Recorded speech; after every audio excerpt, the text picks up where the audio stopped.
anxiety. To state the very least, a lot of people are very surprised whenever I say I do suffer from anxiety.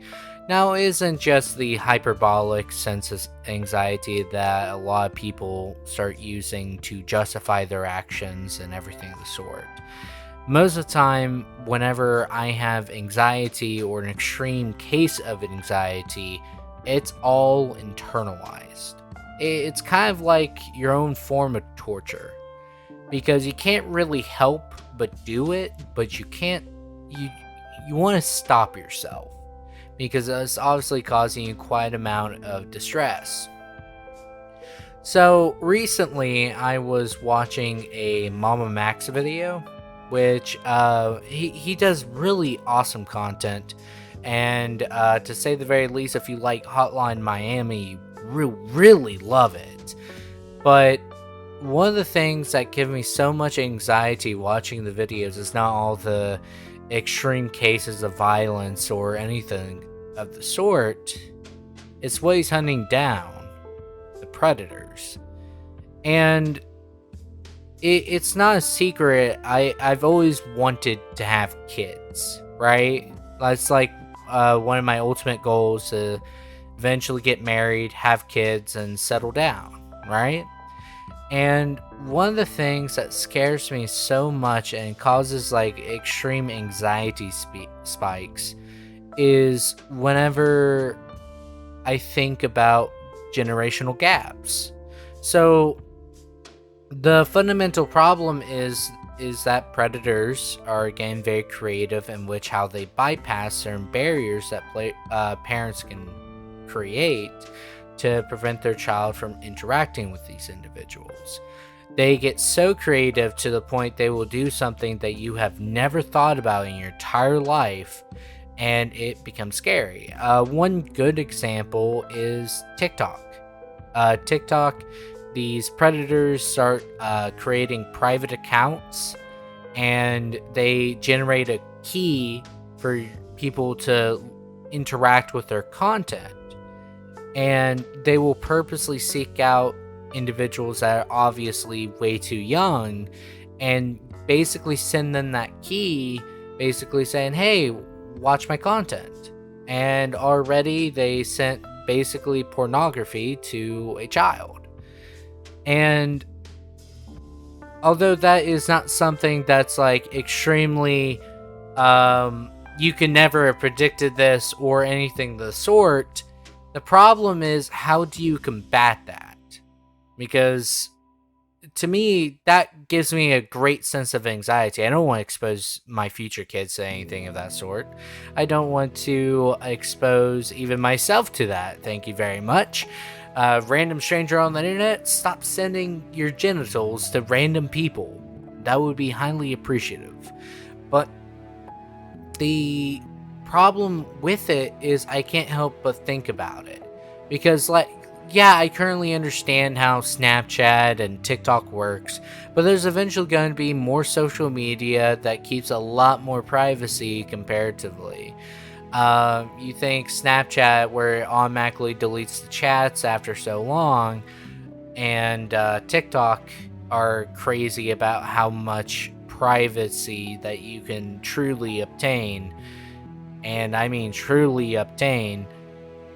There's going to be eventually more social media. And a lot of people just flat out say, well, that's your job as the parent to monitor your children, and that's very much true. The problem is when they grow up and immediately realize tricks that go under the radar. Every kid that had essentially helicopter parents from my high school, they figured out ways to go under the radar and do things they really didn't want their parents to do. Not just that, a lot of people also developed the methodology, just don't let them go on the internet.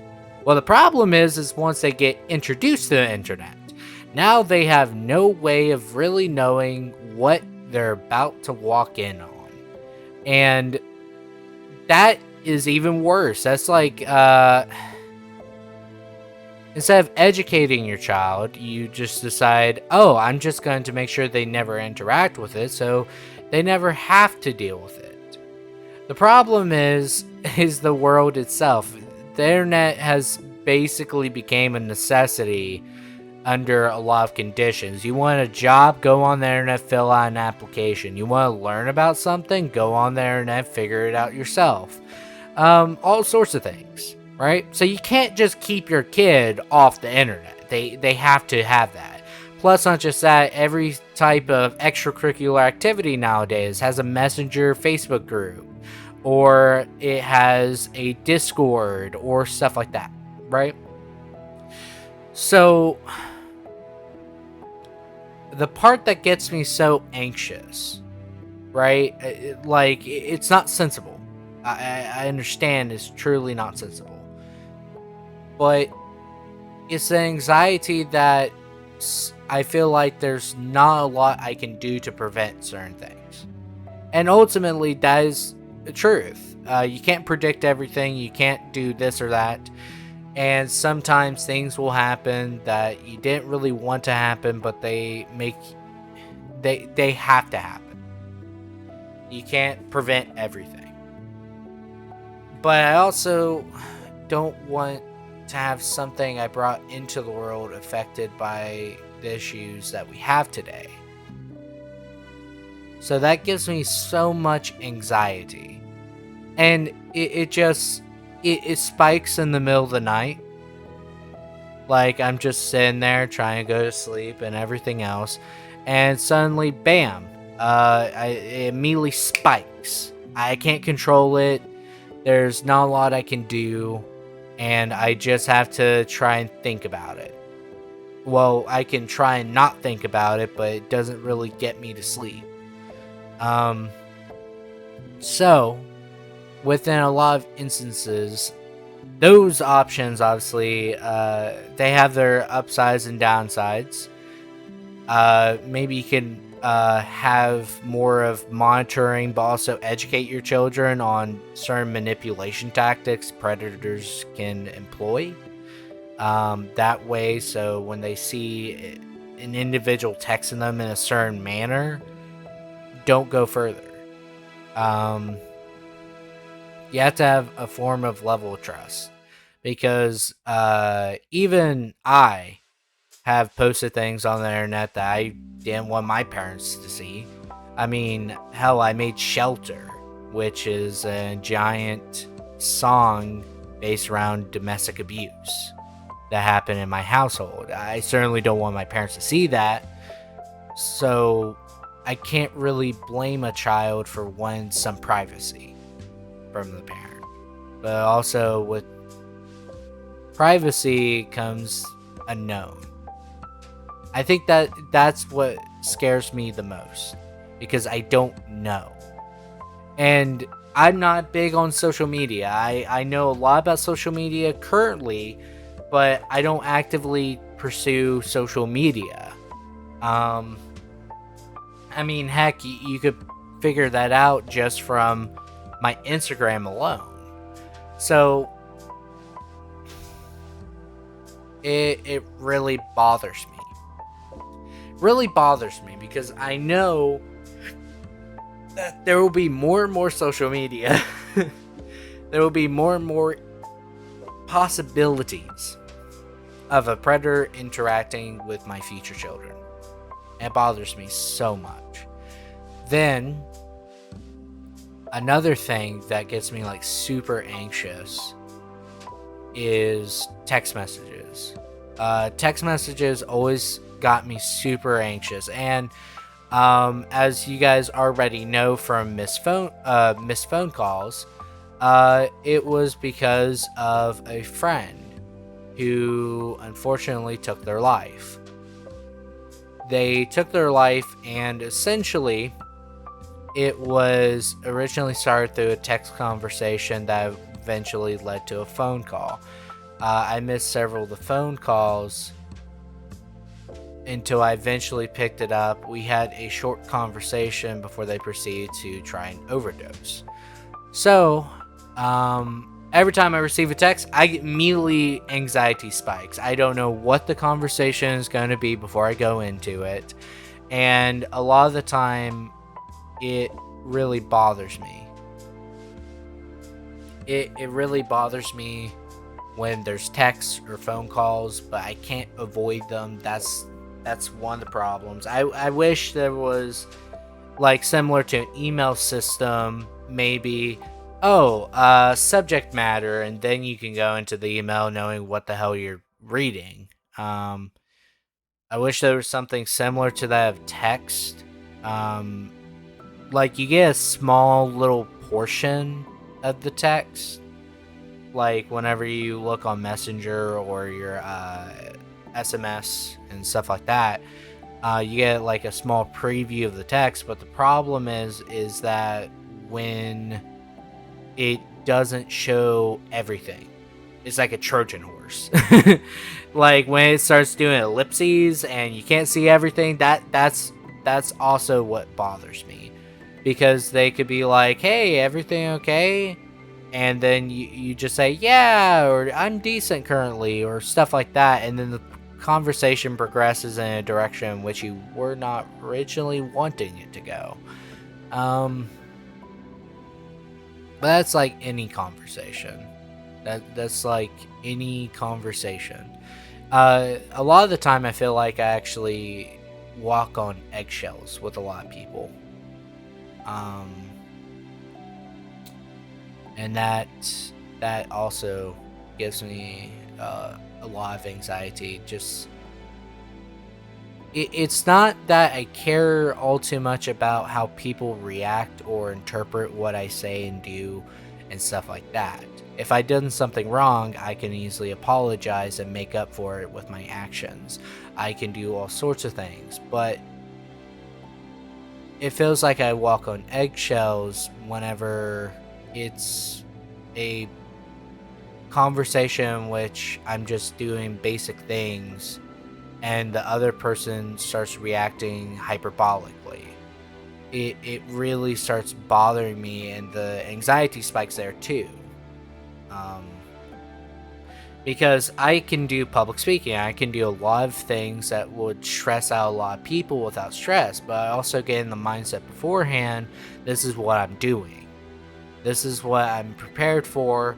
This is what is potentially going to happen and stuff like that. But every time I get blindsided in a conversation, it just it bothers me so much. It really does. So anxiety, there's a lot of anxiety for me, and it doesn't help that I'm in my head a lot, right? Like I think a lot about things. I think about all sorts of things I really shouldn't be thinking about because they're not as productive as they should be. But I think of like, wow, there's charities I could donate to. I wonder whose money is actually, where the money's actually going. Instead of, wow, this is a good cause. I hope they actually spend the money towards the cause. I think about all sorts of things. To say the very least, I also get like super anxious when I can tell the other person's flustered because I don't know what they're going to do next. Because we don't do what we ultimately want to do when we get super flustered. We start doing things that we didn't really think out too well. And that gets me very anxious. But I think that's mostly from my childhood rather than anything else. So that goes into the realm of irrational. I understand it's irrational. It's just I can't help it. Like I try my best to, obviously, and that to me, like, it doesn't hurt, but it's one of those things where I know it's a limiting factor. And currently, I don't know if I ever posted this in the Discord, I found out I was allergic to stress. And anxiety is basically a stress magnet. As soon as you get anxious, you're immediately getting stressed. And that's when you break out into the rash and everything else afterwards. So starts becoming detrimental to my physical health that I get anxious. I have to go into harder conversations. I have to do all sorts of things. And it makes me realize if I keep getting anxious, I'm going to die. Well, eventually. It's going to lead to premature death. I really don't want that. I want to live as long as possible. And the more I think about death, anxiety, but also a little bit of comfort, which is very weird because my thoughts on the universe. But the main thing is there is only so much I can control with it. It's not to the point it's crippling, but it is to the point it's detrimental. And a lot of people probably, if they ever met me or talked to me for a little bit, they probably would never suspected that I suffer from anxiety. I do a pretty good job of controlling it, at least on the outside. I'm pretty calm and composed, but there's a lot of things going on in the background. And it certainly is hard. It's certainly hard to deal with. Anyways, I think that'll be the end of this video journal. I imagine that I'm going to be trying something new with editing so I could use the trick later. Tell me how it is down below, and if you suffer from anxiety or anything of the sort, tell me how it affects you down in the comments. I imagine I can relate to a few things. I don't imagine every case is the same. But yeah, thank you guys so much. This was just more of therapeutic on my end, and I thought these type of videos would be easy to put out, but also at the same time something I actually want to talk about. I want to talk about my anxiety. I want to talk about my vulnerabilities. I want this channel to feel as personal as possible. I don't want it to seem like, oh, this guy's a character or anything of the sort. I am me. So, yeah. I'll see you guys later. Bye.